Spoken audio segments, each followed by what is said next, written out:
ਸਤਿ ਸ਼੍ਰੀ ਅਕਾਲ। ਤੁਸੀਂ ਜੁੜੇ ਹੋਏ ਹੋ ਪੰਜਾਬੀ ਰੇਡੀਓ ਯੂਐਸਏ ਦੇ ਨਾਲ ਤੇ ਮੈਂ ਹਾਂ ਪ੍ਰਵੀਨ ਸ਼ਰਮਾ ਲੈ ਕੇ ਹਾਜ਼ਰ ਹਾਂ ਤੁਹਾਡਾ ਸਭ ਦਾ ਮਨਪਸੰਦ ਪ੍ਰੋਗਰਾਮ ਖਾਸ ਮੁਲਾਕਾਤ। ਖਾਸ ਮੁਲਾਕਾਤ ਪ੍ਰੋਗਰਾਮ ਦੇ ਵਿੱਚ ਅੱਜ ਅਸੀਂ ਪੰਜਾਬੀ ਰੇਡੀਓ ਯੂਐਸਏ ਦੇ ਫਰੈਜ਼ਨੋ ਸਟੂਡੀਓ ਤੋਂ ਪੰਜਾਬੀ ਸਿਨੇਮਾ ਦੀ ਉਸ ਸ਼ਖਸੀਅਤ ਦੇ ਨਾਲ ਜੁੜਾਂਗੇ ਜਿਸ ਸ਼ਖਸੀਅਤ ਨੇ ਪੰਜਾਬੀ ਸਿਨੇਮਾ ਨੂੰ ਇੱਕ ਨਵਾਂ ਮੁਹਾਂਦਰਾ ਦਿੱਤਾ, ਨਵੀਂ ਤਰ੍ਹਾਂ ਦੀਆਂ ਕਹਾਣੀਆਂ ਦਿੱਤੀਆਂ। ਜੇ ਉਹਨਾਂ ਦੇ ਬਾਰੇ ਸੰਖੇਪ ਦੇ ਵਿੱਚ ਮੈਂ ਇਹ ਗੱਲ ਕਹਾਂ ਕਿ ਉਹਨਾਂ ਨੇ ਪੰਜਾਬੀ ਸਿਨੇਮਾ ਦੇ ਵਿੱਚ ਆ ਕੇ ਇੱਕ ਵੱਖਰੀ ਪੈੜ ਪਾਉਂਦਿਆਂ ਪੁਰਾਣੇ ਪੰਜਾਬ ਜਾਂ ਅਣਵੰਡੇ ਪੰਜਾਬ ਦੇ ਪਾਤਰਾਂ ਦੇ ਲੋਕਾਂ ਨੂੰ ਸਿਨੇਮਾ ਦੀ ਸਕਰੀਨ ਤੇ ਦਰਸ਼ਨ ਕਰਵਾਏ। ਕਹਿ ਲਓ ਕਿ 21ਵੀਂ ਸਦੀ ਦੇ ਵਿੱਚ ਪੁਰਾਣੀ ਸਦੀ ਦੀਆਂ, ਪਿਛਲੀ ਸਦੀ ਦੀਆਂ ਗੱਲਾਂ ਸਾਨੂੰ ਚੇਤੇ ਕਰਾਏ, ਸਾਡਾ ਵਿਰਸਾ, ਸਾਡਾ ਸੱਭਿਆਚਾਰ ਔਰ ਖਾਸ ਕਰਕੇ ਸਾਡੀ ਬੋਲੀ ਉਦੋਂ ਕਿਹੋ ਜਿਹੀ ਸੀ। ਤਾਂ ਇਹ ਕੋਈ ਅਤਕਥਨੀ ਨਹੀਂ ਹੋਏਗੀ। ਸਾਡੇ ਨਾਲ ਅੱਜ ਖਾਸ ਮੁਲਾਕਾਤ ਪ੍ਰੋਗਰਾਮ ਦੇ ਵਿੱਚ ਜੁੜਨਗੇ ਪੰਜਾਬੀ ਫਿਲਮਾਂ ਦੇ ਜਾਣੇ ਪਛਾਣੇ ਨਾਇਕ ਕਹਿ ਸਕਦੇ ਹਾਂ, ਪੰਜਾਬੀ ਫਿਲਮਾਂ ਦੇ ਜਾਣੇ ਪਛਾਣੇ ਚਿਹਰੇ। ਪਰ ਉਸ ਤੋਂ ਵੀ ਖਾਸ ਗੱਲ ਹੈ ਕਿ ਉਹਨਾਂ ਨੇ ਸਕਰੀਨ ਪਲੇ ਲਿਖੇ ਨੇ, ਉਹਨਾਂ ਨੇ ਡਾਇਲੋਗ ਲਿਖੇ ਨੇ ਔਰ ਫਿਲਮਾਂ ਡਾਇਰੈਕਟ ਕੀਤੀਆਂ ਨੇ। ਅੰਗਰੇਜ਼ ਮੂਵੀ ਕਿਹਨੇ ਨਹੀਂ ਦੇਖੀ, ਲਾਹੌਰੀਏ ਮੂਵੀ ਕਿਹਨੇ ਨਹੀਂ ਦੇਖੀ, ਲੌਂਗ ਲਾਚੀ ਕਿਹਨੇ ਨਹੀਂ ਦੇਖੀ, ਹਰਜੀਤਾ, ਅਸ਼ਕੇ ਤੇ ਭੱਜੋ ਵੀ ਰੋਵੇ ਤੇ ਲਾਈਏ ਜੇ ਯਾਰੀਆਂ। ਜੀ ਹਾਂ, ਇਹਨਾਂ ਫਿਲਮਾਂ ਦੇ ਵਿੱਚ ਰੀੜ੍ਹ ਦੀ ਹੱਡੀ ਬਣ ਕੇ ਕੰਮ ਕਰਨ ਵਾਲੇ ਅਮਰਦੀਪ ਸਿੰਘ ਸਾਡੇ ਨਾਲ ਜੁੜਨਗੇ, ਸਾਨੂੰ ਜੁਆਇਨ ਕਰਨਗੇ। ਉਹਨਾਂ ਦੇ ਨਾਲ ਆਉਣ ਵਾਲੀ ਫਿਲਮ ਲੌਂਗ ਲਾਚੀ 2 ਦੇ ਬਾਰੇ ਕਰਾਂਗੇ ਗੱਲਬਾਤ। ਪਹਿਲਾਂ ਉਹਨਾਂ ਦਾ ਕਰਦੇ ਹਾਂ ਸਵਾਗਤ। ਅਮਰਦੀਪ ਜੀ ਸਤਿ ਸ਼੍ਰੀ ਅਕਾਲ, ਸਵਾਗਤ ਹੈ ਪੰਜਾਬੀ ਰੇਡੀਓ ਯੂਐਸਏ ਤੇ ਜੀ। ਸਤਿ ਸ਼੍ਰੀ ਅਕਾਲ ਜੀ। ਤੇ ਪੰਜਾਬੀ ਰੇਡੀਓ ਯੂਐਸਏ ਸੁਣਨ ਵਾਲੇ ਸਾਰੇ ਦਰਸ਼ਕਾਂ ਨੂੰ ਮੇਰੇ ਵੱਲੋਂ ਪਿਆਰ ਭਰੀ ਸਤਿ ਸ਼੍ਰੀ ਅਕਾਲ ਜੀ। ਜੀ ਅਮਰਦੀਪ ਜੀ ਇਸ ਵਾਰੀ ਲੈ ਕੇ ਆ ਰਹੇ ਨੇ ਲੌਂਗ ਲਾਚੀ 2, ਨੀਰੂ ਬਾਜਵਾ ਤੇ ਐਮੀ ਵਿਰਕ, ਨਾਲੋਂ ਨਾਲ ਪੰਜਾਬ ਦੇ 2 ਹੋਰ ਅਹਿਮ ਗਾਇਕੀ ਦੇ ਚਿਹਰੇ ਜਿਨ੍ਹਾਂ ਦੇ ਵਿੱਚ ਸ਼ਾਇਦ ਜੇ ਮੈਂ ਗਲਤ ਨਾ ਹੋਵਾਂ ਤਾਂ ਜਸਵਿੰਦਰ ਬਰਾੜ ਜੀ ਨੂੰ ਵੀ ਦੇਖਿਆ ਸੀ, ਅਮਰ ਨੂਰੀ ਜੀ ਨੂੰ ਵੀ ਦੇਖਿਆ। ਅਮਰਦੀਪ ਜੀ, ਸ਼ੁਰੂਆਤ ਕਰ ਲਗੇ ਫਿਲਮਾਂ ਦੀ ਡਾਇਰੈਕਸ਼ਨ ਤੋਂ। ਹਰ ਇੱਕ ਡਾਇਰੈਕਟਰ ਦਾ ਆਪਣਾ ਇੱਕ ਆਡੀਅנס ਹੁੰਦੀ ਹੈ, ਆਪਣਾ ਇੱਕ ਦਰਸ਼ਕ ਵਰਗ ਹੁੰਦਾ ਹੈ। ਮੇਰਾ ਪਹਿਲਾ ਸਵਾਲ ਇਹੀ ਹੈ, ਕਿਤੇ ਲੌਂਗ ਲਾਚੀ 2 ਦੇ ਵਿੱਚ ਆਪਣੇ ਦਰਸ਼ਕਾਂ ਨੂੰ ਜਾਂ ਪੰਜਾਬੀ ਸਿਨੇਮਾ ਪ੍ਰੇਮੀਆਂ ਨੂੰ ਨਿਰਾਸ਼ ਤਾਂ ਨਹੀਂ ਕਰੋਗੇ?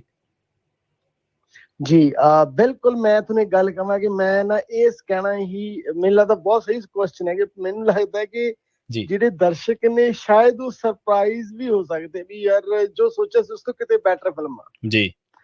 ਇਹ ਨਾ ਹੈਗਾ ਕਿਉਂਕਿ ਨਾ ਪਿੱਛੇ ਜਿਹੜੀ ਮਿਹਨਤ ਹੋਈ ਨਾ ਇਸ ਫਿਲਮ ਦੇ, ਸਪੈਸ਼ਲੀ ਉਹਦੇ ਪਿੱਛੇ ਜਿਹੜੀ ਸੋਚ ਨੇ ਕੰਮ ਕੀਤਾ ਨਾ ਉਹੀ ਸੀਗਾ ਕਿ ਯਾਰ ਪਿਛਲੇ 3-4 ਸਾਲ ਤੋਂ ਇਹ 2 ਸਾਲ ਤੱਕ ਕਰੋਨਾ ਹੋ ਗਿਆ ਔਰ ਕਾਫੀ ਨਾ ਮਤਲਬ ਅਸੀਂ ਖੁਦ ਵੀ ਨਿਰਾਸ਼ ਹੀ ਹੋਏ ਹਾਂ ਕਿ ਸਿਨੇਮੇ ਦੇ ਵਿੱਚ ਅੱਛੀਆਂ ਫਿਲਮਾਂ ਬਣਦੀਆਂ ਹੀ ਆਈਆਂ, ਬਣਦੀਆਂ ਰਹਿੰਦੀਆਂ, ਪਰ ਥੋੜੀ ਤਾਦਾਦ ਮੈਨੂੰ ਲੱਗਦਾ ਘਟੀ, ਜੋ ਕਿ ਸ਼ਾਇਦ 15, 16, 17, 18 ਚ ਜੋ ਸਿਨੇਮਾ ਗਰੋ ਕੀਤਾ, ਜਿਸ ਤਰ੍ਹਾਂ ਦੀ ਫਿਲਮਾਂ ਬਣੀਆਂ ਸੀਗੀਆਂ ਨਾ, ਇੱਕ ਚਾਅ ਚੜ ਜਾਂਦਾ ਸੀ ਪੰਜਾਬੀ ਫਿਲਮ ਦਾ ਸੁਣ ਕੇ। ਅੱਜ ਮੈਨੂੰ ਲੱਗਦਾ ਕਿ ਪੰਜਾਬੀ ਫਿਲਮ ਬਾਰੇ ਸੁਣ ਕੇ ਦਰਸ਼ਕ ਨੂੰ ਉਹਨਾਂ ਚਾਅ ਨਹੀਂ ਚੜਦਾ। ਤਾਂ ਉਹ ਸਾਡੇ ਲਈ ਵੀ ਇੱਕ ਚੈਲੰਜ ਸੀਗਾ ਕਿ ਯਾਰ ਹਨਾ ਵੀ ਸਾਨੂੰ ਪਤਾ ਸੀ ਹਕੀਕਤ, ਤੇ ਸਾਨੂੰ ਇਹ ਸੀ ਵੀ ਯਾਰ ਜਦੋਂ ਬੰਦੇ ਫਿਲਮ ਵੇਖਣ ਦਰਸ਼ਕ ਉਦੋਂ ਕਵੇ ਕਿ ਨਹੀਂ ਹੈ ਹਲੇ ਵੀ ਉਹ ਸਿਨੇਮਾ ਜਿਉਂਦਾ ਏ, ਤੇ ਉਹ ਮੈਨੂੰ ਲੱਗਦਾ ਵੀ ਸ਼ਾਇਦ ਉਹ ਫਿਲਮ ਦੇ ਆਖਰੀ ਫਰੇਮ ਤੱਕ ਬੱਜੇ ਰਹਿਣਗੇ। ਤੇ ਆਖਰੀ ਫਰੇਮ ਸਪੈਸ਼ਲੀ ਇਹ ਵੀ ਹੁੰਦਾ ਨਾ ਕਿ ਇੱਕ ਆਖਰੀ ਫਰੇਮ, ਜੇ ਮੈਂ ਤੁਹਾਨੂੰ ਦੱਸਾਂ ਇੱਕ ਫਰੇਮ ਫਿਲਮ ਤੇ ਕਿੰਨੀ ਮਿਹਨਤ ਹੋਈ ਹੈ, ਵੀ ਜਿਹੜਾ ਆਖਰੀ ਫਰੇਮ ਵੀ ਹੈ ਨਾ ਉਹ ਵੀ ਕੋਈ ਬਹੁਤ ਸਾਰੇ ਮਾਇਨਿਆਂ ਨਾਲ ਭਰਿਆ, ਉਹ ਵੀ ਬਹੁਤ ਸੋਹਣੇ, ਕੋਈ ਤੁਹਾਡੇ ਦਿਲ ਨੂੰ ਛੂ ਕੇ, ਜਾਂ ਕਹਿ ਲਓ ਵੀ ਤੁਹਾਨੂੰ ਹੋ ਸਕਦਾ ਅੱਖਾਂ ਵੀ ਨਾਮ ਹੋ ਜਾਣ, ਹੋ ਸਕਦਾ ਕੋਈ ਚਾਹਤ ਵੀ ਪੈਦਾ ਹੋਵੇ, ਤੇ ਉਸ ਤਰ੍ਹਾਂ ਦੇ ਪੂਰੀ ਫਿਲਮ ਉਸ ਤਰ੍ਹਾਂ ਦੇ ਮੂਮੈਂਟਸ ਨਾਲ, ਸੀਨਸ ਨਾਲ, ਗੱਲਾਂ ਨਾਲ, ਇਸ ਕਹਾਣੀ ਸਿਚੁਏਸ਼ਨਾਂ ਨਾਲ ਭਰੀ ਹੋਈ ਹੈ ਕਿ ਤੁਸੀਂ ਪੂਰੀ ਫਿਲਮ ਇੰਜੋਏ ਕਰੋਗੇ, ਕਹਾਣੀ ਦੇ ਨਾਲ ਪਾਓਗੇ। ਤੇ ਮੈਨੂੰ ਲੱਗਦਾ ਕਿ ਇਹ ਫਿਲਮ ਜਿਹੜੀ ਆ ਬਾਈ, ਮੈਂ ਇੱਕ ਹੋਰ ਐਡ ਕਰਨਾ ਚਾਹੁੰਦਾ ਕਿ ਹਰ ਪੱਖ ਤੋਂ ਨਾ ਮੈਂ ਕਹਿੰਦਾ ਵੀ ਨਿੱਕੇ ਨਿੱਕੇ ਕਾਸਟਿਊਮ ਤੋਂ ਲੈ ਕੇ, ਆਰਟ ਤੋਂ ਲੈ ਕੇ, ਬੈਕਗਰਾਉਂਡ ਮਿਊਜ਼ਿਕ, ਯਾਨੀ ਹੈ ਨਾ ਗਾਣੇ, ਪਰਫਾਰਮੈਂਸਿਸ, ਕਰੈਕਟਰਸ ਦੀ ਲੁੱਕ, ਕਹਾਣੀ, ਹਰ ਚੀਜ਼ ਤੇ ਆਪਣੇ ਵੱਲੋਂ ਬੈਸਟ ਕੀਤਾ ਹੈ। ਔਰ ਮੈਨੂੰ ਲੱਗਦਾ ਵੀ ਇਹ ਫਿਲਮ ਜਦ ਆਏਗੀ, ਜਦ ਲੋਕ ਵੇਖਣਗੇ, ਉਦੋਂ ਕਹਿਣਗੇ ਹਾਂ ਅੰਬਰ ਸੱਚ ਕਹਿ ਕੇ ਗਿਆ ਸੀ ਜੀ। ਠੀਕ ਹੈ, ਠੀਕ ਹੈ ਅਮਰਦੀਪ ਜੀ। ਬਹੁਤ ਘੱਟ ਲੋਕਾਂ ਨੂੰ ਇਸ ਗੱਲ ਦੇ ਬਾਰੇ ਇਲਮ ਹੋਣਾ ਕਿ ਅਮਰਦੀਪ ਨੇ ਬਾਲੀਵੁੱਡ ਦੇ ਵਿੱਚ, ਬੰਬੇ ਦੇ ਵਿੱਚ ਸੰਘਰਸ਼ ਕੀਤਾ, ਔਰ ਅਮਰਦੀਪ ਪੰਜਾਬ ਦੇ ਬਿਲਕੁਲ ਐਨ ਕੋਨੇ, ਪਾਕਿਸਤਾਨ ਦੇ ਬਿਲਕੁਲ ਨੇੜੇ ਅਬੋਹਰ ਤੋਂ ਬਿਲੋਂਗ ਕਰਦੇ ਨੇ, ਤੇ ਇੱਕ ਪੰਜਾਬ ਦੇ ਕੋਨੇ ਤੋਂ ਉੱਠ ਕੇ ਬੰਬੇ ਦੇ ਵਿੱਚ ਸਟਰਗਲ ਕਰਨਾ ਬਹੁਤ ਔਖਾ ਹੈ। 2008 ਦੇ ਵਿੱਚ ਚੱਕ ਦੇ ਫੱਟੇ ਦੇ ਵਿੱਚ ਸਕਰੀਨ ਰਾਈਟਰ ਦੇ ਤੌਰ ਤੇ ਕੰਮ ਕੀਤਾ ਸੀ, ਸ਼ਾਇਦ ਡਾਇਲੋਗ ਵੀ ਲਿਖੇ ਸਨ ਜੇ ਮੈਂ ਗਲਤ ਨਾ ਹੋਵਾਂ। ਪਰ ਉਹਨਾਂ ਦਾ ਸਟਰਗਲ ਦੇਖੋ ਕਿ ਉਹਨਾਂ ਨੂੰ ਪਹਿਲਾ ਅਵਾਰਡ ਜਦੋਂ ਵੀ ਉਹਨਾਂ ਨੇ ਬੈਸਟ ਸਕਰੀਨ ਪਲੇ ਦੇ ਲਈ ਜਿੱਤਿਆ ਸੀ ਤਾਂ ਸ਼ਾਇਦ ਗੋਰਿਆਂ ਨੂੰ ਦਫਾ ਕਰੋ ਦੇ ਲਈ ਜਿੱਤਿਆ ਸੀ 2014 ਦੇ ਵਿੱਚ, ਜੇ ਮੈਂ ਗਲਤ ਨਹੀਂ ਤਾਂ ਅਮਰਦੀਪ ਜੀ। ਜੀ ਬਿਲਕੁਲ ਬਿਲਕੁਲ। ਉਸ ਤੋਂ ਪਹਿਲਾਂ ਹਾਲਾਂਕਿ ਮੈਂ ਸ਼ਾਇਦ ਜਿਹੜਾ 2012 ਜਾਂ 13 ਚ ਇੱਕ ਬੈਸਟ ਡਾਇਲੋਗ ਦਾ ਮਿਲ ਗਿਆ ਸੀ ਮੈਨੂੰ ਡੈਡੀ ਕੂਲ ਮੁੰਡੇ ਫੂਲ ਲਈ। ਜੀ ਜੀ ਜੀ। ਫਿਰ ਇਹ ਕੰਟੀਨਿਊ ਹੋ ਗਿਆ ਸੀ ਪ੍ਰੋਸੈਸ ਵੀ ਹਰ ਸਾਲ ਇੱਕ ਦੋ ਅਵਾਰਡ ਜਿਹੜੇ ਹੈ ਉਹ ਹਨਾ ਤੇ ਹੋਏ ਆ। ਔਰ ਹਾਲਾਂਕਿ ਮੈਂ ਬੰਬੇ ਤਾਂ 2001 ਦੀ ਚਲੇ ਗਿਆ ਸਾਂ। ਜੀ ਜੀ ਜੀ। ਉਸ ਹਿਸਾਬ ਨਾਲ ਵੇਖੀਏ ਤਾਂ 12 ਸਾਲ ਬਾਅਦ ਡਾਇਲੋਗ ਅਵਾਰਡ ਮਿਲਿਆ ਸੀਗਾ ਤੇ 12 ਸਾਲ ਬਾਅਦ ਤਾਂ ਕਹਿੰਦੇ ਰੂੜੀ ਦੀ ਵੀ ਸੁਣੀ ਜਾਂਦੀ ਹੈ। ਜੀ ਜੀ। ਉਦੋਂ ਚਲੋ ਸਾਡੀ ਮਾੜੇ ਮੋਟੇ ਜਿੰਨੀ ਕਿ ਅਸੀਂ ਐਫਰਟ ਕੀਤੀ ਹੋ ਜ਼ਿੰਦਗੀ ਚ ਤੇ ਉਹ ਸੁਣੀ ਗਈ ਤੇ ਉਹ ਵਧੀਆ ਲੱਗਿਆ। ਅਵਾਰਡ ਦੇ ਨਾਲੋਂ ਵੀ ਮੈਨੂੰ ਲੱਗਦਾ ਜੀ ਐਕਸੈਪਟ ਹੋ ਜਾਣਾ, ਮੁਹੱਬਤ ਮਿਲ ਜਾਣੀ, ਪਿਆਰ ਮਿਲ ਜਾਣਾ, ਜੋ ਤੁਸੀਂ ਸੋਚਦੇ ਹੋ ਉਹਨੂੰ ਐਪਰੀਸੀਏਸ਼ਨ ਮਿਲ ਜਾਣੀ ਵੀ ਯਾਰ ਤੁਹਾਡੀ ਸੋਚ ਨਾਲ ਤੁਹਾਡੀਆਂ ਗੱਲਾਂ ਨਾਲ ਸਹਿਮਤ ਹੋ ਜਾਣਾ ਜਾਂ ਉਹਨਾਂ ਨੂੰ ਇੰਜੋਏ ਕਰ ਲੈਣਾ, ਇਹ ਜ਼ਿਆਦਾ ਵੱਡੀ ਪ੍ਰਾਪਤੀ ਹੈ ਮੈਂ ਸਮਝਦਾ। ਫਿਰ ਤਾਂ ਮੇਰਾ ਖਿਆਲ ਜਦੋਂ ਇੱਕ ਵਾਰੀ ਸ਼ੁਰੂ ਹੋ ਗਿਆ ਸੀ ਕੰਮ ਮਿਲਣ ਦਾ, ਫਿਰ ਤਾਂ ਡੈਬਿਊ ਤੇ ਵੀ ਡਾਇਰੈਕਟਰ ਦੇ ਵਿੱਚ ਹਿੱਟ ਕੀਤਾ ਸ਼ਾਇਦ ਲਾਹੌਰੀਏ ਵੇਲੇ, ਤੇ ਡੈਬਿਊ ਐਕਟਰ ਦੇ ਵਿੱਚ ਵੀ ਹਿੱਟ ਕੀਤਾ ਲੌਂਗ ਲਾਚੀ। ਹਰ ਵੇਲੇ ਜੀ। ਹਾਂਜੀ, ਲੌਂਗ ਲਾਚੀ ਚ ਡੈਬਿਊ ਐਕਟਰ ਵੀ ਮਿਲ ਗਿਆ ਤੇ ਡੈਬਿਊ ਡਾਇਰੈਕਟਰ ਵੀ। ਹਾਂਜੀ ਅੱਛਾ, ਕਿਉਂਕਿ ਜਿਹੜੇ ਕੰਮ ਕਰਦੇ ਪਏ ਜੀ ਜੀ। ਅੱਛਾ ਅਮਰਦੀਪ ਜੀ, ਮੈਂ ਇਹ ਦੇਖੋ ਲੌਂਗ ਲਾਚੀ ਜਿਹੜੀ ਫਿਲਮ ਸੀ ਪਹਿਲਾਂ ਵਾਲੀ, ਜਦੋਂ ਆਪਾਂ ਉਹਨੂੰ ਉਸੇ ਸੀਰੀਜ਼ ਦੇ ਵਿੱਚ 2 ਲੈ ਕੇ ਆਉਣੇ ਆ, ਵੀ ਮਤਲਬ ਨਾਮ ਉਹੀ ਹੁੰਦਾ 2 ਲੈ ਕੇ ਆਉਣੇ ਆ, ਉਦੋਂ ਇੱਕ ਤਾਂ ਜ਼ਿੰਮੇਵਾਰੀਆਂ ਵੱਧ ਜਾਂਦੀਆਂ ਕਿਉਂਕਿ ਤੁਹਾਡਾ ਪਿਛਲਾ ਪ੍ਰੋਜੈਕਟ ਤੇ ਉਸ ਲੈਵਲ ਦਾ ਕੰਮ ਭਾਲਦੇ ਆ ਲੋਕ, ਆਪਾਂ ਨੂੰ ਪਤਾ ਹੀ ਹੈ ਨਾ, ਇੱਕ ਮਿਆਰ ਸੈੱਟ ਹੋ ਜਾਂਦਾ। ਨਵੇਂ ਪ੍ਰੋਜੈਕਟ ਵਾਲੀ ਗੱਲ ਵੱਖਰੀ ਹੈ, ਇੱਕ ਮਿਆਰ ਸੈੱਟ ਹੋ ਗਿਆ। ਉਹ ਗਾਣੇ ਨੇ ਤਾਂ ਮੇਰਾ ਖਿਆਲ ਲੌਂਗ ਲਾਚੀ ਨੇ ਤਾਂ ਸਾਰੇ ਰਿਕਾਰਡ, ਸ਼ਾਇਦ ਪੰਜਾਬੀ ਮਿਊਜ਼ਿਕ ਇੰਡਸਟਰੀ ਦੇ ਵਿੱਚ ਸਭ ਤੋਂ ਜ਼ਿਆਦਾ YouTube ਤੇ ਜ਼ਿਆਦਾ ਵਾਰ ਦੇਖਿਆ ਗਿਆ ਗਾਣਾ ਉਹ, ਬੜੀ ਵੱਡੀ ਰੀਚ ਕੀਤੀ ਉਸ ਗਾਣੇ ਨੇ। ਬਾਅਦ ਦੇ ਵਿੱਚ ਬਾਲੀਵੁੱਡ ਨੇ ਵੀ ਉਹ ਗਾਣੇ ਨੂੰ ਕਾਪੀ ਕੀਤਾ ਸੀਗਾ। ਉਹਦੇ ਚ ਜੇ ਮੈਂ ਗਲਤ ਨਾ ਹੋਵਾਂ ਤਾਂ ਮਹਿੰਗਾ ਕਰੈਕਟਰ ਸੀਗਾ ਸ਼ਾਇਦ, ਤੇ ਡਾਇਰੈਕਟਰ ਵੀ ਤੁਸੀਂ ਸੀ, ਡਾਇਲੋਗ ਵੀ ਤੁਸੀਂ ਲਿਖੇ, ਸਕਰੀਨ ਰਾਈਟਰ ਵੀ ਤੁਸੀਂ ਲਿਖੇ ਤੇ ਸ਼ਾਇਦ ਪ੍ਰੋਡਿਊਸਰ ਵੀ ਸੀਗੇ। ਮਤਲਬ ਹੁਣ ਅਮਰਦੀਪ ਨੇ ਧਾਰ ਲਿਆ ਵੀ ਹੁਣ ਕਿਸੇ ਹੋਰ ਵਾਸਤੇ ਕੰਮ ਨਹੀਂ ਛੱਡਣਾ, ਆਪਾਂ ਆਪਦੇ ਪੱਧਰ ਤੇ ਇਕੱਲਿਆਂ ਨੇ ਫਿਲਮ ਚਲਾ ਜੀ। ਨਹੀਂ ਜੀ, ਮੈਂ ਇਹ ਵੀ ਕਹਿ ਸਕਦਾ ਕਿ ਜੀ ਹੋ ਸਕਦਾ ਕਿਸੇ ਹੋਰ ਨੇ ਦਿੱਤਾ ਹੀ ਨਾ ਹੋਵੇ। ਹਾਂ, ਇਹ ਵੀ ਗੱਲ ਹੈ। ਜੀ ਜੀ ਹਨਾ ਜੀ। ਤਾਂ ਫਿਰ ਕਈ ਵਾਰੀ ਖੁਦ ਮੌਕੇ ਬਣਾਉਣੇ ਪੈਂਦੇ ਆ ਜਾਂ ਬਣ ਜਾਂਦੇ ਆ ਜਦੋਂ ਤੁਸੀਂ ਲੱਗੇ ਰਹਿੰਦੇ ਹੋ। ਹਾਲਾਂਕਿ ਇਹਦੇ ਪਿੱਛੇ ਵੀ ਕਾਰਨ ਜਾਂ ਕਹਿ ਲਓ, ਹਾਲਾਂਕਿ ਮੈਂ ਖੁਦ ਉਹਦਾ ਐਕਟਰ ਨਹੀਂ, ਐਜ਼ ਐਨ ਐਕਟਰ ਨਹੀਂ ਆਉਣਾ ਚਾਹੁੰਦਾ ਸਾਂ, ਜਦ ਕਿ ਮੈਂ ਮਤਲਬ ਚਾਹੁੰਦਾ, ਹਰ ਬੰਦਾ ਜਦੋਂ ਸ਼ੁਰੂ ਕਰਦਾ ਨਾ ਜੀ ਥੀਏਟਰ ਕਰਦਾ ਜਦੋਂ, ਉਦੋਂ ਐਕਟਰ ਹੀ ਬਣਨਾ ਚਾਹੁੰਦਾ ਹੁੰਦਾ ਹਰ ਬੰਦੇ। ਫਿਰ ਉਹ ਕਰਦੇ ਕਰਦੇ ਆਪਦੇ ਵਿਚਲੀਆਂ ਸੰਭਾਵਨਾਵਾਂ ਖੋਜਦਾ, ਉਹਨੂੰ ਸਮਝ ਆਉਂਦੀ ਹੈ, ਲੋਕਾਂ ਵੱਲੋਂ ਜਦੋਂ ਐਪਰੀਸੀਏਸ਼ਨ ਮਿਲਦੀ ਵੀ ਹਾਂ ਯਾਰ ਵੀ ਆਹ ਕੰਮ ਜਿਹੜਾ ਹੈ ਇਹ ਸ਼ਾਇਦ ਅੰਦਰ ਖਾਤੇ ਇਹ ਲਿਖਿਆ ਹੋਇਆ ਜ਼ਿਆਦਾ ਵਧੀਆ ਤੇਰੇ ਅੰਦਰ, ਵੀ ਇਹਨੂੰ ਬਾਹਰ, ਤਾਂ ਉਹ ਉਧਰ ਰਾਈਟਿੰਗ ਵੱਲ ਸ਼ੁਰੂ ਹੋ ਗਏ, ਫਿਰ ਡਾਇਰੈਕਸ਼ਨ, ਬਟ ਗਏ ਉਹੀ ਕੰਮ ਕਰਨੇ ਸਾਂ ਤੇ ਉਹ ਕੁਦਰਤੀ ਉਦੋਂ ਕਿਸੇ ਨੇ ਦਿੱਤਾ ਨਾ ਜੀ, ਬਾਂਹ ਨਾ ਫੜੀ। ਤੇ ਉਹ ਜਦੋਂ ਮਿਲਿਆ ਉਦੋਂ ਵੀ ਕਦੇ ਇਹ ਨਹੀਂ ਸੀ, ਉਦੋਂ ਤੱਕ ਤਾਂ ਇਸ ਮਨ ਚ ਕਦੇ ਸੋਚਿਆ ਵੀ ਨਹੀਂ ਸੀ ਵੀ ਐਕਟਰ ਬਣਨਾ, ਕਿਉਂਕਿ ਮੈਂ ਆਪਣੇ ਕੰਮ ਤੋਂ, ਰਾਈਟਿੰਗ ਤੋਂ, ਡਾਇਰੈਕਸ਼ਨ ਤੋਂ ਬਹੁਤ ਖੁਸ਼ ਸਾਂ ਔਰ ਮੈਂ ਬਹੁਤ ਇੰਜੋਏ ਕਰ ਰਿਹਾ ਸੀ ਯਾਰ। ਮੈਂ ਬਿਲਕੁਲ ਵੀ ਨਹੀਂ ਚਾਹੁੰਦਾ ਸੀ ਕਿ ਮੈਂ ਯਾਰ ਐਕਟਰ ਬਣਨਾ। ਉਹ ਕੁਦਰਤੀ ਚਲੋ ਸਰਕਮਸਟੈਂਸਸ ਬਣੇ ਤੇ ਮੈਂ ਇਧਰ ਆ ਗਿਆ। ਅੱਛਾ, ਇਹ ਜਿਹੜੀ ਕਹਾਣੀ ਹੈ, ਜਿਵੇਂ ਤੁਸੀਂ ਜ਼ਿਕਰ ਕੀਤਾ, ਆਪਾਂ ਫਿਲਮ ਦੇ ਬਾਰੇ ਵੀ ਗੱਲਾਂ ਕਰਦੇ ਚਲੇ ਗਏ, ਜਿਵੇਂ ਤੁਸੀਂ ਜ਼ਿਕਰ ਕਰਕੇ ਹਟਿਆ ਅਮਰਦੀਪ ਜੀ ਕਿ ਇਸ ਫਿਲਮ ਦੇ ਵਿੱਚ ਉਹਨਾਂ ਹਾਲੇ ਟ੍ਰੇਲਰ ਦੇ ਵਿੱਚ ਨਹੀਂ ਦਿਖਾਇਆ ਗਿਆ ਜਿੰਨਾ ਫਿਲਮ ਦੇ ਵਿੱਚ ਹੈਗਾ। ਜੇ ਥੋੜਾ ਜਿਹਾ, ਕਿਉਂਕਿ ਫਿਲਮ ਰਿਲੀਜ਼ ਦੇ ਬਿਲਕੁਲ ਕੁਝ ਘੰਟੇ ਰਹਿ ਗਏ ਹੁਣ ਤਾਂ ਫਿਲਮ ਰਿਲੀਜ਼ ਹੋਣ ਨੂੰ, ਜੇ ਇਸ ਸਟੋਰੀ ਬਾਰੇ ਕੋਈ ਕਲਿਊ ਦੇ ਸਕੋ ਤੁਸੀਂ, ਕਹਾਣੀ ਬਾਰੇ। ਕਹਾਣੀ ਦੇ ਕਈ ਲੇਅਰਸ ਨੇ, ਮੈਂ ਉਹਨਾਂ ਵਿੱਚੋਂ ਕੋਈ ਇੱਕ ਵੀ ਦੱਸ ਸਕਦਾ, ਹਾਲਾਂਕਿ ਲੇਅਰਸ ਬਹੁਤ ਨੇ ਜੀ। ਠੀਕ ਹੈ, ਐਫਰਟ ਹੋਈ ਹੈ ਜੀ। ਫਿਲਮ ਨਾ ਸਿੱਧੀ ਫਿਲਮ ਨਹੀਂ ਹੈ ਵੀ ਆਹ ਹੋਊਗਾ। ਇੱਕ ਵਕਤ ਐਸਾ ਆਊਗਾ ਕਿ ਦਰਸ਼ਕ ਹਥਿਆਰ ਸਿੱਟ ਦੇਗਾ ਵੀ ਯਾਰ ਮਤਲਬ ਦਿਮਾਗ ਜਿਹੜਾ ਕਿ ਹਾਂ ਯਾਰ ਨਹੀਂ ਹੁਣ ਸਮਝ ਆ ਰਿਹਾ ਵੀ ਇਹ ਆਪਣੇ ਆਪ ਤੁਸੀਂ ਉਹਦੇ ਨਾਲ ਤੁਰੋਗੇ, ਬੰਦਾ ਗੈਸ ਨਹੀਂ ਕਰ ਪਾਊ ਵੀ ਹੁਣ ਆਹ ਹੋਊਗਾ। ਉਹ ਸਭ ਚੀਜ਼ਾਂ ਹੈਗੀਆਂ। ਫਿਰ ਵੀ ਇੱਕ ਨਿੱਕਾ ਜਿਹਾ ਕਲਿਊ ਤਾਂ ਇਹੀ ਹੈ ਜੀ, 47 ਸੀਗਾ। ਲੋਕ ਘਰ-ਬਾਰ ਲੋਕਾਂ ਨੂੰ ਛੱਡਣੇ ਪਏ, ਜਿਹੜੇ ਲੋਕ, ਤਾਂ ਉਸ ਵਕਤ ਇੱਕ ਜਿਵੇਂ ਫੈਮਿਲੀ ਜੀ ਹੈ ਜਿਹੜੀ, ਹਾਲਾਂਕਿ ਉਹ ਉਨੀ ਪਰਪੱਕ ਲੁਟੇਰੀ ਨਹੀਂ ਹੈ ਜੀ ਜੀ, ਤੇ ਉਹ ਇੱਕ ਕਿਤੇ ਨਾ ਕਿਤੇ ਇੱਕ ਹਵੇਲੀ ਸਹੇਲੀਆਂ ਤੇ ਕਬਜ਼ੇ ਕਰਨਾ ਚਾਹੁੰਦੇ ਆ ਵੀ ਕੋਈ ਖਾਲੀ ਹੋਈ ਹੋਵੇ, ਤੇ ਹੂੰ ਉਹ ਉਸ ਪਰਿਵਾਰ ਦੀ ਇੱਕ ਕਹਾਣੀ ਹੈ। ਜੀ ਜੀ ਜੀ ਜੀ।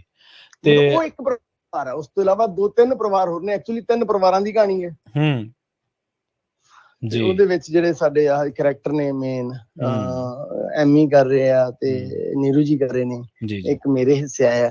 ਸੋ ਤੇ ਉਹ ਨੀਰੂ ਜੀ ਔਰ ਐਮੀ ਨੇ ਬਹੁਤ ਬਹੁਤ ਬਹੁਤ ਖੂਬਸੂਰਤ ਕੰਮ ਕੀਤਾ ਸੀ। ਅੱਛਾ, ਇੱਕ ਮੈਂ ਤੁਹਾਡਾ ਸੋਸ਼ਲ ਮੀਡੀਆ ਪੜ੍ਹ ਰਿਹਾ ਸੀਗਾ, ਤੁਹਾਨੂੰ ਮਤਲਬ ਦੇਖੀਦਾ ਸੋਸ਼ਲ ਮੀਡੀਆ ਤੇ, ਤੁਸੀਂ ਉਹਦੇ ਵਿੱਚ ਇੱਕ ਖਦਸ਼ਾ ਜ਼ਾਹਰ ਕੀਤਾ ਹੈ ਤੇ ਨਾਲ ਉਹ ਖਦਸ਼ੇ ਨੂੰ ਦੂਰ ਵੀ ਕੀਤਾ ਹੈ ਕਿ ਕਿਤੇ ਯਾਰ, ਜਿਵੇਂ ਆਪਾਂ ਗੱਲ ਕਰਕੇ ਹਟੇ ਅੰਗਰੇਜ਼, ਲਾਹੌਰੀਏ ਤੇ ਲੌਂਗ ਲਾਚੀ 2, ਦੇਖੋ ਉਹ ਜੋ ਪਾਰਟੀਸ਼ਨ ਸੀ ਸਾਡੇ ਦਿਲਾਂ ਤੇ ਉਕਰੀ ਵੀ ਆ। ਅਸੀਂ ਰਹਿੰਦੀ ਦੁਨੀਆ ਤੱਕ ਉਹਨਾਂ ਦਰਦਾਂ ਨੂੰ, ਉਹਨਾਂ ਜ਼ਖਮਾਂ ਨੂੰ ਉਹ ਰਿਸਦੇ ਹੀ ਰਹਿਣਗੇ ਜਿੰਨਾ ਚਿਰ ਅਸੀਂ ਰਵਾਂਗੇ। ਪਰ ਇਹ ਵੀ ਹੁੰਦਾ ਕਿਤੇ ਨਾ ਕਿਤੇ ਕਿ ਯਾਰ ਕਿਤੇ ਠੱਪਾ ਹੀ ਨਾ ਲੱਗ ਜਾਵੇ ਕਿ ਯਾਰ ਇਹਦੀ ਤਾਂ ਕਹਾਣੀ ਉਹ ਜੀ ਜੀ ਨਹੀਂ, ਉਹ ਨਾ ਉਹ ਇੱਕ ਖਦਸ਼ਾ ਜਿਹਾ ਜ਼ਰੂਰ ਹੈ, ਬਿਕਾਜ਼ ਉਹ ਬਹੁਤ ਉੱਪਰੋਂ ਵੇਖਣ ਤੇ ਨਜ਼ਰ ਆਉਂਦਾ। ਮੈਂ ਤਾਂ ਉਹ ਬਹੁਤ ਉੱਪਰੋਂ ਜਦੋਂ ਕੋਈ ਵੇਖਦਾ ਨਾ ਜੀ ਤਾਂ ਉਹ ਸੋਚ ਸਕਦਾ ਏਦਾਂ ਦਾ, ਤਾਂ ਹੀ ਮੈਂ ਉਹ ਲਿਖਿਆ ਵੀ ਸੀ। ਕਿਉਂਕਿ ਮੈਂ ਵੀ, ਅਸੀਂ ਅਵੇਅਰ ਤਾਂ ਹੁੰਦੇ ਹੀ ਆ ਜੀ, ਇਹ ਵੀ ਪਤਾ ਹੁੰਦਾ ਵੀ ਕੀ ਹੈ ਤੇ ਕੀ ਇਹਦਾ ਇੰਪੈਕਟ ਹੈ, ਇਹ ਜੋ ਕਰ ਰਹੇ ਆ ਦਾ ਇੰਪੈਕਟ ਕੀ ਪਊਗਾ ਮੋਟੇ ਤੌਰ ਤੇ। ਜੀ ਜੀ ਤਾਂ ਉਹ ਉੱਪਰਲੀ ਸਤਹ ਤੇ ਹੈ, ਅੰਦਰ ਜਾਵਾਂਗੇ ਤਾਂ ਫਿਲਮ ਅਲੱਗ ਫਿਲਮ ਹੈ ਜੀ, ਕਹਾਣੀ ਅਲੱਗ ਹੈ, ਅਲੱਗ ਤਰ੍ਹਾਂ ਦੇ ਕਿਰਦਾਰ ਨੇ, ਅਲੱਗ ਤਰ੍ਹਾਂ ਦੇ ਨਜ਼ਾਰੇ ਆ, ਸਵਾਦ ਆ, ਫਨ ਆ, ਰੋਮਾਂਸ, ਸਭ ਕੁਛ ਆ। ਸੋ ਉਹ ਇੱਕ ਬੇਸਿਕ ਚੀਜ਼ ਹੈ ਜਿੱਥੋਂ ਕਹਾਣੀ ਸ਼ੁਰੂ ਹੁੰਦੀ ਹੈ, ਪਰ ਉਸ ਤੋਂ ਬਾਅਦ ਕਹਾਣੀ 'ਚ ਬਹੁਤ ਆਪਣੇ ਕਿਸਮ ਦੇ ਮੋੜ ਹੈ ਜੀ। ਤਾਂ ਉਹ, ਔਰ ਮੈਂ ਵੀ ਕਹਿੰਦਾ ਜੀ, ਵਰਲਡ ਵਾਰ 1-2 ਤੇ ਹਾਲੀਵੁੱਡ ਦੇ ਵਿੱਚ ਕਿੰਨੀਆਂ ਫਿਲਮਾਂ ਬਣੀਆਂ ਜੀ, ਸੇਵਿੰਗ ਪ੍ਰਾਈਵੇਟ ਰਿਆਨ ਤੋਂ ਦ ਪਾਇਨੀਅਰਸ, ਕਿੰਨੀਆਂ ਵੀ ਇਨਗਲੋਰੀਅਸ ਬਾਸਟਰਡ, ਕਿ ਨੇਮ, ਮਤਲਬ ਮੈਨੂੰ ਲੱਗਦਾ ਵੀ ਹਰ ਦੂਜੀ ਤੀਜੀ ਫਿਲਮ ਹੀ ਉੱਥੇ ਇਹ ਵਰਲਡ ਵਾਰ ਤੇ ਬਣ ਜਾਂਦੀ ਹੈ, ਪਰ ਉਹ ਤੇ ਇੰਨੀਆਂ ਕਹਾਣੀਆਂ ਨੇ, ਉਹ ਕਹਿਣ ਨੂੰ ਵਰਲਡ ਵਾਰ ਹੋਊਗਾ, ਪਰ ਹਰ ਕਹਾਣੀ ਦਾ ਆਪਣਾ ਵਰਲਡ ਹੁੰਦਾ ਇੱਕ ਜੀ, ਚਾਹੇ ਵਰਲਡ ਵਾਰ ਤੇ ਹੈ, ਦ ਸੇਵਿੰਗ ਪ੍ਰਾਈਵੇਟ ਰਿਆਨ ਦੀ ਆਪਣੀ ਕਹਾਣੀ ਹੈ, ਦ ਪਾਇਨੀਅਰਸ ਦੀ ਆਪਣੀ ਕਹਾਣੀ ਹੈ ਜੀ, ਪਜਾਮਾ ਆਪਣੀ, ਹਰ ਕਹਾਣੀ ਆਪਣੀ ਹੈ। ਤਾਂ ਏਦਾਂ ਹੀ ਅੰਗਰੇਜ਼ ਤੇ ਲਾਹੌਰੀਏ 'ਚ ਕੋਈ ਸਿਮਿਲਰਿਟੀ ਵੈਸੇ ਨਹੀਂ ਹੈ, ਲਾਹੌਰੀਏ ਤੇ ਲੌਂਗ ਲਾਚੀ 'ਚ ਵੈਸੇ ਕੋਈ ਸਿਮਿਲਰਿਟੀ ਨਹੀਂ ਹੈ ਜੀ ਜੋ ਅੱਜ ਹੈ ਨਾ। ਸੋ ਉਹ ਬਹੁਤ ਕਹਾਣੀਆਂ ਨੇ ਉਦੋਂ, ਅੱਜ ਵੀ ਜਦੋਂ ਆਪਾਂ YouTube ਤੇ ਵੀ ਸੁਣੀਏ, ਬਜ਼ੁਰਗ ਜਿਹੜੇ ਨੇ ਕੁਝ ਅੱਜ ਬਚੇ ਨੇ, ਉਹਨਾਂ ਹਾਲਾਤਾਂ ਨੂੰ ਜਿਨ੍ਹਾਂ ਨੇ ਆਪਣੀ ਅੱਖਾਂ ਨਾਲ ਦੇਖਿਆ ਹੈ, ਹਰ ਬੰਦੇ ਦੀ ਤੁਸੀਂ ਕਹਾਣੀ ਸੁਣਦੇ, ਇਹ ਤਾਂ ਨਹੀਂ ਹੈ ਕਿ ਆਪਾਂ ਇੱਕ ਕਹਾਣੀ ਸੁਣੀ ਆਪਾਂ ਕਹਿੰਦੇ ਨਹੀਂ ਬਾਕੀ 9 ਏਦਾਂ ਹੀ ਹੋਣੀਆਂ, ਨਹੀਂ, ਹਰ ਬੰਦੇ ਦੀ ਆਪਣੀ ਕਹਾਣੀ ਹੈ। ਹਾਂਜੀ ਜੀ ਬਿਲਕੁਲ। ਅੱਛਾ, ਇੱਕ ਗੱਲ ਹੋਰ ਹੈ ਵੀ ਜਿਹੜਾ ਰਾਈਟਰ ਹੁੰਦਾ ਜਾਂ ਡਾਇਲੋਗ ਜਾਂ ਸਕਰੀਨ ਪਲੇ ਲਿਖਦਾ ਬੰਦਾ, ਉਹਦੇ ਬਾਰੇ ਆਮ ਹੀ ਇੱਕ ਮਿੱਥ ਹੈ ਕਿ ਇਹ ਬੰਦਾ ਬੜੀ ਜ਼ਹੀਨ ਸੋਚ ਵਾਲਾ, ਬਰੀਕ ਸੋਚ ਹੈ, ਕਿਉਂਕਿ ਸੋਚਣਾ ਪੈਂਦਾ ਨਾ, ਉਹਨੂੰ ਪਾਤਰ ਘੜਨੇ ਪੈਂਦੇ, ਪਾਤਰ ਹੁੰਦੇ ਆ ਕਿ ਯਾਰ ਉਹਨੂੰ ਸਿਚੁਏਸ਼ਨ ਦਿੱਤੀ ਜਾਂਦੀ ਹੈ ਕਿ ਯਾਰ ਆਹ ਕਰੈਕਟਰ ਨੇ ਆਹ ਸਿਚੁਏਸ਼ਨ 'ਚ ਹੋਣਾ ਤੇ ਉਹਦਾ ਬਣਾ ਤੂੰ ਸਕਰੀਨ ਪਲੇ, ਡਾਇਲੋਗ ਬਣਾ। ਮੈਨੂੰ ਪਤਾ ਬੜਾ ਔਖਾ ਕੰਮ ਹੈ, ਅਸੀਂ ਕਿਉਂਕਿ ਫਿਲਮਾਂ ਦੇ ਸੈੱਟ ਤੇ ਜਾਈਦਾ, ਬੜੀ ਮਗਜ ਖਪਾਈ ਵਾਲਾ ਕੰਮ ਆ। ਪਰ ਜਦੋਂ ਤੁਸੀਂ ਉਹ ਕੰਮ ਕਰਦੇ ਹੋ, ਸਾਰਾ ਕੰਮ ਕਰਦੇ ਹੋ, ਤੇ ਜਦੋਂ ਕਹਿ ਦਿੰਦੇ ਟੀਮਾਂ ਕਿ ਲਓ ਜੀ, ਜਾਂ ਤੁਹਾਡਾ ਜਦੋਂ ਤੁਸੀਂ ਸਵੇਰੇ ਆ ਕੇ ਸਟੋਰੀ ਬੋਰਡ ਦੇਖਿਆ ਜਾਂ ਦੇਖਿਆ ਕਿ ਯਾਰ ਹੁਣ ਆਪਣਾ ਸੀਨ ਹੈ, ਤੇ ਸੀਨ ਦੇ ਵਿੱਚ ਹੋਕਾ ਦੇਣਾ ਹੋਵੇ, ਜਾਗਦੇ ਰਹੋ, ਮੈਨੂੰ ਲੱਗਦਾ ਮੈਡਮ ਜੀ ਹੁਣ ਤਾਂ ਕਿਸੇ ਨੇ ਸੌਣਾ ਹੀ ਨਹੀਂ। ਤਾਂ ਮੈਂ ਉਹ ਸਿਚੁਏਸ਼ਨ ਸਮਝਣੀ ਚਾਹਣਾ ਹੈ ਕਿ ਮੇਰੇ ਲਈ ਉਹ ਬੜੀ ਸਮਝਣ ਵਾਲੀ ਚੀਜ਼ ਹੈ ਵੀ ਉਹ ਕਿਵੇਂ ਫਿਰ ਮੈਨੇਜ ਕਰਦੇ ਹੋ।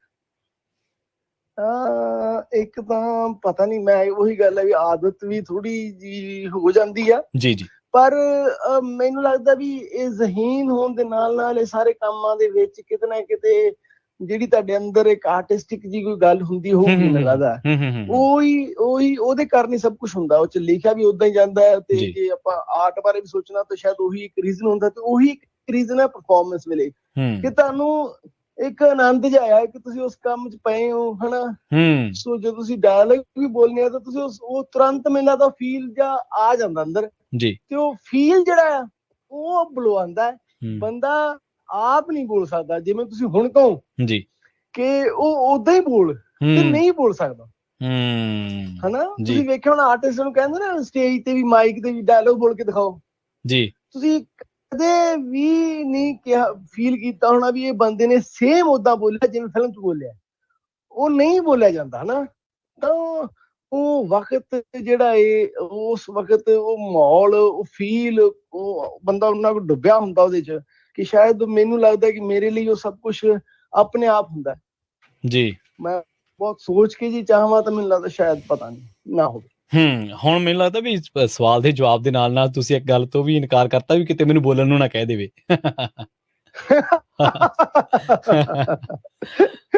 ਹਨਾ ਜੀ। ਨਹੀਂ, ਮੈਂ ਇਹ ਸੱਚ ਵੀ ਹੈ ਜੀ ਕਿ ਔਰ ਮੈਂ ਤਾਂ ਵੈਸੇ ਹੀ ਤੁਹਾਨੂੰ ਦੱਸਾਂ, ਇਹ ਸ਼ਾਇਦ ਏਦਾਂ ਗੱਲ ਕਰ ਰਹੀ ਨਹੀਂ ਚਾਹੀਦੀ, ਮੈਂ ਬਸ ਉਦੋਂ ਹੀ ਬਹੁਤ ਬੋਲ ਸਕਦਾ ਜਦੋਂ ਐਕਸ਼ਨ ਜਾਂ ਸ਼ੂਟ ਚੱਲ ਰਿਹਾ। ਜੀ ਜੀ। ਅਦਰਵਾਈਜ਼ ਮੈਂ ਥੋੜਾ ਜਿਹਾ ਝਿਜਕ ਜਾਣਾ, ਮੈਂ ਉਦਾਂ ਉਹਨਾਂ ਓਪਨ ਅਪ ਨਹੀਂ ਹੋ ਪਾਉਂਦਾ ਜੀ ਲਾਈਫ 'ਚ, ਮੈਂ ਥੋੜਾ ਜਿਹਾ ਸੰਗ ਜਾਣਾ। ਪਰ ਇਹ ਇੱਕ ਗੱਲ ਹੋਰ ਹੈ ਕਿ ਆਮ ਕਿਹਾ ਜਾਂਦਾ ਕਿ ਜਿਹੜੇ ਫਿਲਮੀ ਹਸਤੀਆਂ ਹੁੰਦੀਆਂ ਨੇ ਉਹ ਸੰਗ ਉਹਨਾਂ ਦੇ ਨੇੜੇ ਤੇੜੇ ਦੀ ਨਹੀਂ ਲੰਘਦੀ, ਵਿਅਕਤੀਤਵ ਕਿਸੇ ਦਾ ਵੀ ਵੱਖਰਾ ਹੋ ਸਕਦਾ। ਨਹੀਂ, ਇਹ ਮੈਨੂੰ ਲੱਗਦਾ ਇਹ ਵੀ ਇੱਕ ਵਹਿਮ ਹੀ ਆ। ਸੱਚ ਵੀ ਨਹੀਂ, ਉਲਟਾ ਹੈ, ਉਹ ਇੱਕ ਧਾਰਨਾ ਬਣੀ ਹੋਈ ਹੈ। ਅਦਰਵਾਈਜ਼ ਤਾਂ ਇਹ ਹਿਊਮਨ ਨੇ ਸਾਰੇ ਇੱਕ ਦੂਜੇ ਤੋਂ ਵੀ ਸੰਗਦੇ ਆ, ਹਨਾ, ਸਾਰਾ ਕੁਛ। ਕੋਈ ਉਹ ਬਸ ਉਹ ਜਦੋਂ ਐਕਸ਼ਨ ਜਿਹਾ ਹੁੰਦਾ ਉਦੋਂ ਸ਼ਾਇਦ ਉਹ ਪਰਦੇ ਜੇ ਆਪਦੇ ਵਿਚਾਰੇ ਚੱਕਣੇ ਪੈਂਦੇ ਆ ਜੀ, ਤੇ ਉਦੋਂ ਕਰੈਕਟਰ ਬਣ ਕੇ ਫਿਰ ਬੰਦਾ ਗੱਲ ਕਰ ਜਾਂਦਾ, ਆਪ ਸ਼ਾਇਦ ਉਵੇਂ ਨਾ ਹੁੰਦੀ ਹੋਵੇ ਵੀ। ਜੀ ਜੀ, ਬਿਲਕੁਲ। ਅੱਛਾ ਅਮਰਦੀਪ ਜੀ, ਤੁਸੀਂ ਇਸ ਵੇਲੇ ਜੇ ਮੈਂ ਗਲਤ ਨਾ ਹੋਵਾਂ ਤਾਂ ਤਕਰੀਬਨ 2 ਦਰਜਨ ਪ੍ਰੋਜੈਕਟਸ ਦੇ ਨਾਲ ਜੁੜੇ ਰਹੇ, ਕਿਸੇ ਨਾਲ ਐਜ਼ ਏ ਡਾਇਲੋਗ ਰਾਈਟਰ, ਕਿਸੇ ਨਾਲ ਸਕਰੀਨ ਪਲੇ ਰਾਈਟਰ, ਕਿਸੇ ਵਿੱਚ ਕੰਮ ਕੀਤਾ, ਕਿਸੇ ਵਿੱਚ ਸਾਰਾ ਕੁਛ ਹੀ ਆਪ ਕਰ ਲਿਆ, ਸਾਂਭ ਲਿਆ ਸਾਰਾ ਕੁਛ। 20 ਸਾਲਾਂ ਦਾ ਸਫ਼ਰ, ਕਿਉਂਕਿ 2000 ਦੇ ਵਿੱਚ ਤੁਸੀਂ ਚਲੇ ਗਏ ਸੀ ਸ਼ਾਇਦ ਬੰਬੇ, 2001 ਦੀਆਂ ਗੱਲਾਂ ਨੇ, ਉੱਥੇ ਵੀ ਕੰਮ ਕੀਤਾ, ਉਸ ਇੰਡਸਟਰੀ ਦੇ ਪ੍ਰੋਫੈਸ਼ਨਲਿਜ਼ਮ ਨੂੰ ਵੀ ਦੇਖਿਆ, ਇੱਥੇ ਵੀ ਦਹਾਕੇ ਤੋਂ ਵੱਧ ਦਾ ਸਮਾਂ ਹੋ ਗਿਆ, ਤਕਰੀਬਨ ਆਪਾਂ 22 ਚ ਬੈਠੇ ਹਾਂ, ਚੱਕ ਦੇ ਫੱਟੇ 6-7 ਦਾ ਪ੍ਰੋਜੈਕਟ ਆ 2006-7-8 ਦਾ ਸ਼ਾਇਦ, ਜੇ ਮੈਂ ਗਲਤ ਨਾ ਹੋਵਾਂ ਤਾਂ। ਕਿੰਨਾ ਕੁ ਕੁਛ ਬਦਲ ਗਿਆ ਅਮਰਦੀਪ ਦੇ ਨਜ਼ਰੀਏ ਨਾਲ?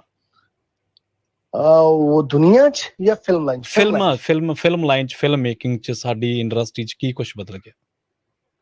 ਮੈਨੂੰ ਲੱਗਦਾ ਜੀ ਇੱਕ ਤਾਂ ਕੰਮ ਦੀ ਭਰਮਾਰ ਹੋਈ ਆ ਜੀ। ਉਦੋਂ ਕੰਮ ਘੱਟ ਸੀਗਾ, ਉਦੋਂ ਕੰਮ ਨਹੀਂ ਹੁੰਦਾ ਸੀਗਾ, ਉਦੋਂ ਬਹੁਤ ਜ਼ਹੀਨ ਲੋਕ ਜਿਹੜੇ ਆ ਉਹ ਵਿਚਾਰੇ ਪਰ ਡੇ ਟਾਈਪ ਸਰਵਾਈਵ ਕਰਦੇ ਸੀਗੇ। ਉਦੋਂ ਇਹ ਗੱਲ ਹਾਲੇ ਮੈਨੂੰ ਲੱਗਦਾ ਜ਼ਿਆਦਾ ਸੀ ਵੀ ਮੁੰਡਾ ਕੰਮ ਕੀ ਕਰਦਾ। ਅੱਛਾ, ਰਾਈਟਰ ਤਾਂ ਹੈਗਾ, ਦੱਸੋ ਕੰਮ ਕੀ ਕਰਦਾ, ਇਹ ਗੱਲ ਸਹੀ। ਤੇ ਮੈਨੂੰ ਲੱਗਦਾ ਉੱਥੋਂ ਲੈ ਕੇ ਅੱਜ ਤੱਕ ਇਹ ਗੱਲ ਹੋ ਗਈ ਵੀ ਮੁੰਡਾ ਰਾਈਟਰ ਹੈ ਤਾਂ ਉਹ ਸਮਝ ਜਾਂਦੇ, ਅੱਛਾ ਕਹਾਣੀਕਾਰ ਹੈ, ਕੰਮ ਕਰਦਾ, ਪੈਸੇ ਆਉਂਦੇ ਨੇ ਚਾਰ। ਜੀ ਜੀ। ਸੋ ਇਸ ਇੰਡਸਟਰੀ ਨੇ ਰੁਜ਼ਗਾਰ ਦਿੱਤਾ ਜੀ ਪੰਜਾਬ 'ਚ, ਮੈਨੂੰ ਲੱਗਦਾ ਜੀ। ਮੁਹਾਲੀ, ਚੰਡੀਗੜ੍ਹ 'ਚ ਤੁਹਾਨੂੰ ਬਹੁਤ ਨਹੀਂ ਜਾਣਾ ਪੈਂਦਾ, ਘਰੋਂ ਉੱਠ ਕੇ, ਅੰਬਰੋਂ ਉੱਠ ਕੇ, ਮਲੋਟੋਂ ਉੱਠ ਕੇ, ਮੁਕਤਸਰੋਂ, ਬਠਿੰਡਿਓਂ, ਪਠਾਨਕੋਟੋਂ, ਅੱਜ ਤੁਸੀਂ ਮੁਹਾਲੀ, ਚੰਡੀਗੜ੍ਹ ਆ ਕੇ ਵੀ ਸਰਵਾਈਵ ਕਰ ਸਕਦੇ ਹੋ, ਜਾਂ ਆਪਣੇ ਨੇੜੇ ਤੇੜੇ ਦੇ ਸ਼ਹਿਰਾਂ 'ਚ ਅੰਮ੍ਰਿਤਸਰ, ਲੁਧਿਆਣੇ, ਜਲੰਧਰ ਜਾ ਕੇ ਸਰਵਾਈਵ ਕਰ ਸਕਦੇ ਹੋ। ਅੱਜ ਇੰਨਾ ਕੁ ਇਸ ਇੰਡਸਟਰੀ ਨੇ ਕੰਮ ਦਿੱਤਾ, ਮੈਨੂੰ ਲੱਗਦਾ ਇਸ ਵਜ੍ਹਾ ਤੋਂ ਵੀ ਇਸ ਇੰਡਸਟਰੀ ਨੂੰ ਉਹ ਰਿਸਪੈਕਟ ਮਿਲਣੀ ਚਾਹੀਦੀ ਹੈ, ਜਾਂ ਸਰਕਾਰ ਵੱਲੋਂ ਵੀ ਮਿਲਣੀ ਚਾਹੀਦੀ ਹੈ ਵੀ ਅੱਜ ਇਹ ਪ੍ਰੋਪਰ ਇੱਕ ਇੰਡਸਟਰੀ ਆ।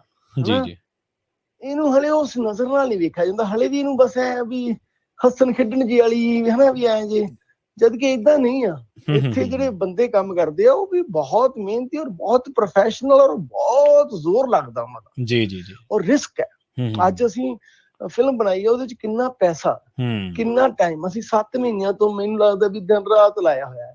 ਵਿੱਚ ਜੇ ਮੈਨੂੰ ਏਦਾਂ ਆਦਤ ਹੋ ਗਈ ਸੀ ਵੀ ਇੱਕ ਰਾਤ ਸੌਂਦਾ ਸੀ, ਇੱਕ ਰਾਤ ਸੌਂਦਾ ਹੀ ਨਹੀਂ ਸੀ, ਇਹ ਮੇਰਾ ਪੈਟਰਨ ਹੋ ਗਿਆ ਸੀਗਾ। ਸੋ ਇੰਨਾ ਕੁਛ ਕਰਦੇ ਆ ਔਰ ਫਿਰ ਪਤਾ ਨਹੀਂ ਜੀ ਕਿ ਕੀ ਹੋਣਾ।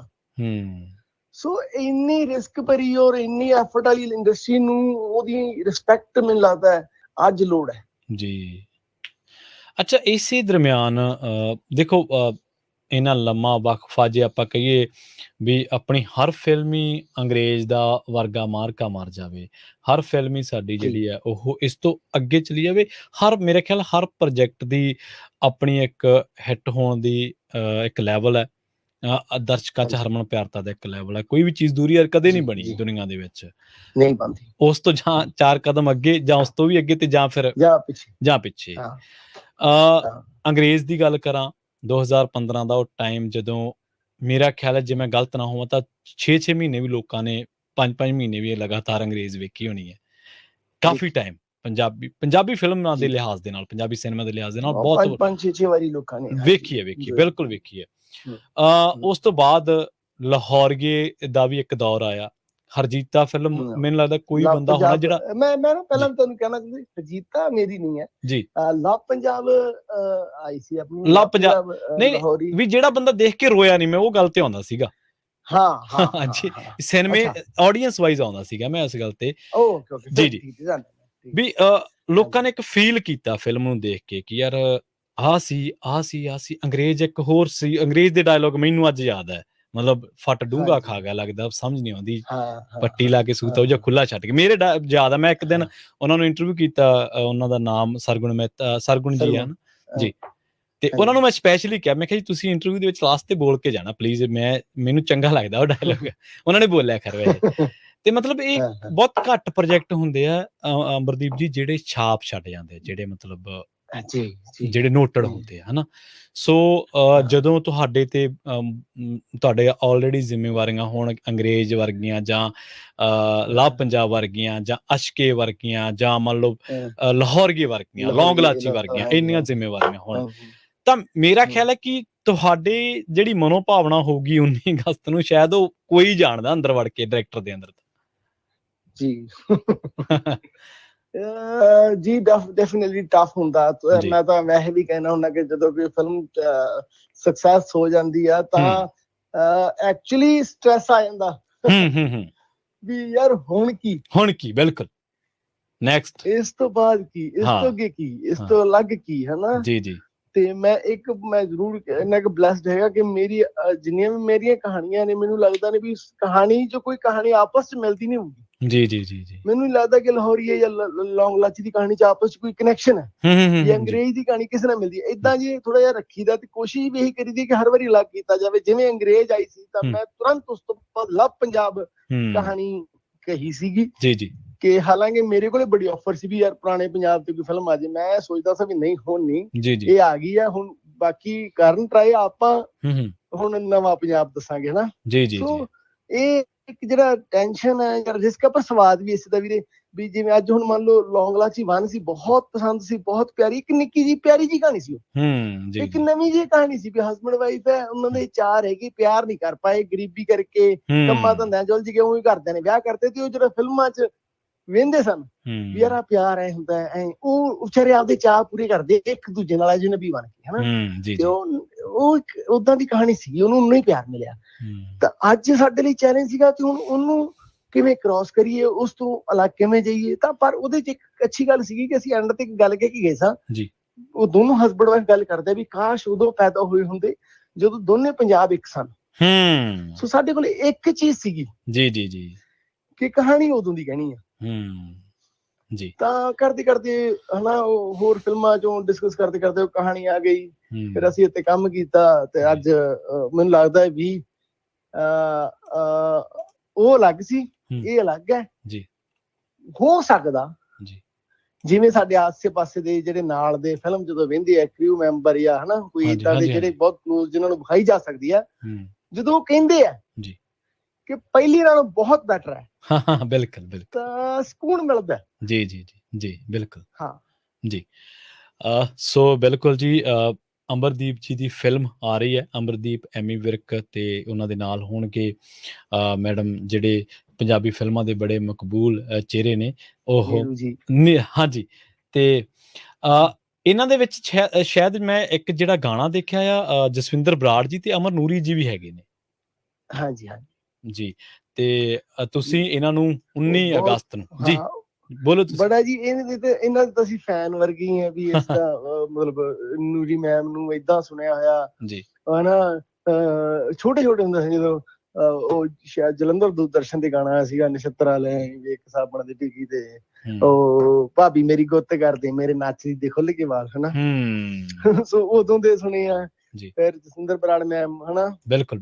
ਸੋ ਬੜਾ ਇੱਕ ਜਿਵੇਂ ਸੱਚੀ ਗੱਲ ਇਹ ਹੈ ਵੀ ਜਿਵੇਂ ਕਿਸੇ ਹੋਰ ਨੂੰ, ਕਿਸੇ ਫੈਨ ਨੂੰ ਫੈਨ ਨੂੰ ਆਪਦੇ ਪਸੰਦੀਦਾ ਕਲਾਕਾਰ ਨੂੰ ਮਿਲ ਕੇ ਜੋ ਸਵਾਦ ਜਿਹਾ ਹੁੰਦਾ ਹੈ, ਹਾਂਜੀ ਮਤਲਬ ਇਹ ਸੱਚ ਹੈ ਵੀ ਇਹਨਾਂ ਨਾਲ ਸਾਨੂੰ ਇਹ ਸੈੱਟ ਤੇ ਫੀਲ ਜਾਂਦਾ ਸੀਗਾ, ਬੜੀ ਖੁਸ਼ੀ ਜੀ ਹੁੰਦੀ ਸੀ ਵੀ ਯਾਰ ਮੈਮ ਆਏ ਆ, ਹਨਾ। ਹਾਂਜੀ ਸੋ ਉਹ ਇੱਕ ਅਲੱਗ ਬਲੈਸਿੰਗ ਹੈ, ਔਰ ਬਹੁਤ ਸੋਹਣਾ ਕੰਮ ਕੀਤਾ ਦੋਨੋਂ ਹੀ ਮੈਮ ਨੇ, ਬਹੁਤ ਸੋਹਣਾ ਕੰਮ ਕੀਤਾ। ਜੀ ਔਰ ਸਾਡੇ ਕੋਲ ਇੱਕ ਅੱਛਾ ਓਪਰਚੁਨਿਟੀ ਇਹ ਬਣ ਗਈ ਕਿ ਸਾਡੇ ਕੋਲ ਇੱਕ ਸਿਚੁਏਸ਼ਨ ਬਣ ਗਈ ਜਿਹਦੇ ਵਿੱਚ ਦੋਨੋਂ ਗਾ ਰਹੇ ਨੇ। ਸੋ ਉਹ ਗਾਣਾ ਉਹ ਵੀ ਮੈਨੂੰ ਲੱਗਦਾ ਕਿ ਇੰਡਸਟਰੀ ਲਈ, 뮤직 ਇੰਡਸਟਰੀ ਲਈ ਇੱਕ ਸੌਗਾਤ ਹੀ ਆ ਜੀ ਜੀ ਇਹ ਦੋਨੋਂ ਕਲਾਕਾਰ ਇਕੱਠੇ ਗਾ ਰਹੇ ਆ। ਜੀ ਜੀ ਜੀ।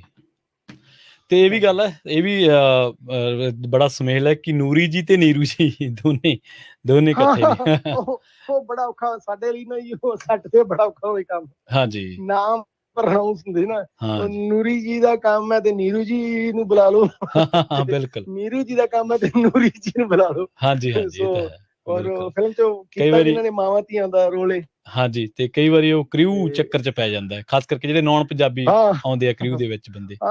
ਨੂਰੀ ਜੀ ਬੁਲਾ ਲਓ, ਨੀਰੂ ਜੀ, ਅਰੇ ਨੀਰੂ ਜੀ ਅਰੇ ਨੂਰੀ ਜੀ ਗਏ ਯਾਰ। ਬੜਾ ਚੱਕਰ ਹੁੰਦਾ ਸੀਗਾ, ਬੜਾ ਚੱਕਰ। ਸਹੀ ਪਰ ਵਧੀਆ ਲੱਗੇ, ਮਾਵਾਂ ਧੀਆਂ ਲੱਗਦੀਆਂ ਸਨ। ਸਾਨੂੰ ਬੜਾ ਔਖਾ ਸੀਗਾ ਕਿ ਨੀਰੂ ਜੀ ਦੇ ਮਦਰ ਜਿਹੜੇ ਆ ਉਹ ਲੱਗਣ, ਤਾਂ ਉਹ ਫਿਰ ਮੈਨੂੰ ਲੱਗਦਾ ਹੈ ਨੂਰੀ ਜੀ ਤੋਂ ਬੈਟਰ ਆਪਸ਼ਨ ਨਹੀਂ ਸੀ ਕੋਈ। ਜੀ ਅਮਰਦੀਪ ਜੀ, ਤੁਸੀਂ ਇਸ ਵੇਲੇ ਪ੍ਰਮੋਸ਼ਨ ਤੇ ਹੋ ਤੇ ਰੁਝੇਵੇਂ ਬੜੇ ਹੁੰਦੇ ਆ, ਪ੍ਰਮੋਸ਼ਨ ਦਾ ਕੰਮ ਫਿਲਮ ਨਾਲੋਂ ਵੀ ਕਾਫੀ ਔਖਾ ਹੁੰਦਾ, ਤੇ ਪਰ ਬਾਵਜੂਦ ਇਹਦੇ ਲਈ ਸਾਡੇ ਲਈ ਸਮਾਂ ਕੱਢਿਆ, ਗੱਲਬਾਤ ਕੀਤੀ, ਤੁਹਾਡਾ ਬਹੁਤ ਬਹੁਤ ਧੰਨਵਾਦ ਜੀ। ਥੈਂਕ ਯੂ ਸੋ ਮਚ ਜੀ, ਥੈਂਕ ਯੂ ਸੋ ਮਚ ਸਾਨੂੰ ਆਪਣੇ ਦਰਸ਼ਕਾਂ ਦੇ ਰੂਬਰੂ ਕਰਨ ਲਈ। ਬਹੁਤ ਬਹੁਤ ਸ਼ੁਕਰੀਆ। 19 ਅਗਸਤ ਨੂੰ ਸਾਡੀ ਫਿਲਮ ਲੱਗ ਜਾਣੀ ਹੈ, ਪਲੀਜ਼ ਜਾ ਕੇ ਵੇਖਿਓ ਜੀ। ਜੋ ਵੀ ਤੁਹਾਡੇ ਵਿਚਾਰ ਹੋਣਗੇ ਫਿਲਮ ਪ੍ਰਤੀ, ਸਾਡੇ ਸਿਰ ਮੱਥੇ। ਜੀ ਜੀ ਜੀ। ਸੋ ਇੱਕ ਵਾਰੀ ਫਿਰ ਤੋਂ ਦੱਸਦੇ ਚਲੇ ਗਏ ਜੀ, ਪੰਜਾਬੀ ਫਿਲਮ ਲੌਂਗ ਲਾਚੀ 2, ਜਿਨ੍ਹਾਂ ਨੇ ਫਿਲਮਾਂ ਜਿਨ੍ਹਾਂ ਦਾ ਅਸੀਂ ਜ਼ਿਕਰ ਕੀਤਾ ਸਾਰੀ ਇੰਟਰਵਿਊ ਦੇ ਵਿੱਚ, ਉਹ ਦੇਖੀਆਂ ਨੇ ਤਾਂ ਉਹ ਜ਼ਰੂਰ ਇਸ ਫਿਲਮ ਨੂੰ ਮਿਸ ਨਹੀਂ ਕਰਨਗੇ। ਤੇ ਇਹ ਫਿਲਮ 19 ਅਗਸਤ ਨੂੰ ਆ ਰਹੀ ਹੈ, ਜਿਹਦੇ ਵਿੱਚ ਤੁਸੀਂ ਪੰਜਾਬੀ ਸਿਨੇਮਾ ਦੇ ਕਈ ਵੱਡੇ ਤੇ ਅਹਿਮ ਚਿਹਰਿਆਂ ਨੂੰ ਦੇਖ ਸਕੋਗੇ। 19 ਅਗਸਤ ਨਾ ਭੁੱਲਿਓ, ਦੇਖਿਓ ਜਾ ਕੇ ਫਿਲਮ ਲੌਂਗ ਲਾਚੀ 2। ਬਹੁਤ ਬਹੁਤ ਧੰਨਵਾਦ ਅਮਰਦੀਪ ਜੀ, ਇੱਕ ਵਾਰ ਫਿਰ ਤੋਂ। ਧੰਨਵਾਦ ਜੀ, ਥੈਂਕ ਯੂ ਸੋ ਮਚ।